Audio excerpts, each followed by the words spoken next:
Two quotations, gentlemen. Here's the first is from the late Hoover Fellow, policy analyst, economist, Harry Rowan. I've been at Hoover long enough to have known Harry. I don't think either of you met him, but this is Harry writing in 1996, quote, "When will China become a democracy? The answer is around the year 2015. This prediction is based on China's steady and impressive economic growth, which in turn fits the pattern of the way in which freedom has grown in Asia and elsewhere in the world," close quote. That sounds almost risible now, but that was a serious point in 1996. Here's the second quotation. President Xi Jinping of China, and since he has eliminated term limits, we should call him perhaps President for Life Xi Jinping of China, quote, "There are people who believe that communism is an unattainable hope, but facts have repeatedly told us that Marx and Engels' analysis is not outdated. Capitalism is bound to die out," close quote.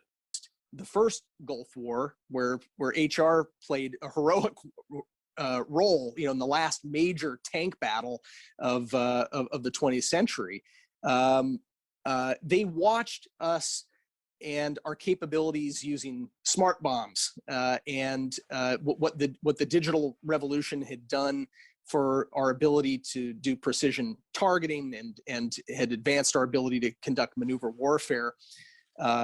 To really, we were unmatched, unrivaled. And so they've studied very carefully how to try to offset the advantages that the United States has accumulated as the best conventional military in the world. What we now have to do is help complicate their own offset with an offset of our own. And that means changing doctrine. It means I want to come to that. And first, the little layman here needs a continuing education. I promise we'll come back to what we need to do. First, what we can do to them is the second question. My first question is, what could they do to us? And here's to me the central conundrum, the piece of this that I, as a layman, have trouble understanding. We spend well over $700 billion a year on defense. China, even now, after all this huge ramp up, China spends only about 1/3 of that amount. And yet, according to the Congressional Research Service, one of the dozens of reports I found, the PLA has already achieved parity with or even exceeded the United States in several areas, including shipbuilding. Is that accurate, that in Asia, they already dominate us in some important way?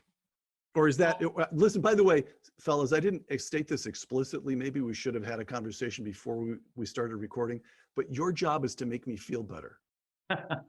Well, we don't want to feel good about this, right? We have to recognize that we were complacent for too long. We had bought into not only the assumption we talked about at the outset, that China was going to liberalize, right, and its form of governance, and there'd be this great power condominium between us. It didn't happen, right? So this was a period of time during which we were complacent. I would say this goes back, as Matt said, to the Gulf War, and what the Chinese Communist Party did, the PLA, the People's Liberation Army did, is they did studies very closely, and they didn't try to replicate our exquisite capabilities. They tried to figure out what capabilities can they develop to take our differential advantages apart. So we kept investing in fewer and fewer, more exquisite, more expensive systems. What China did is they developed countermeasures to those systems with counter-satellite capability, tiered and layered air defense, long-range missile capabilities, electronic warfare capabilities, swarms of drones, and undersea drone capabilities, and as you mentioned, a large number of much smaller attack submarines.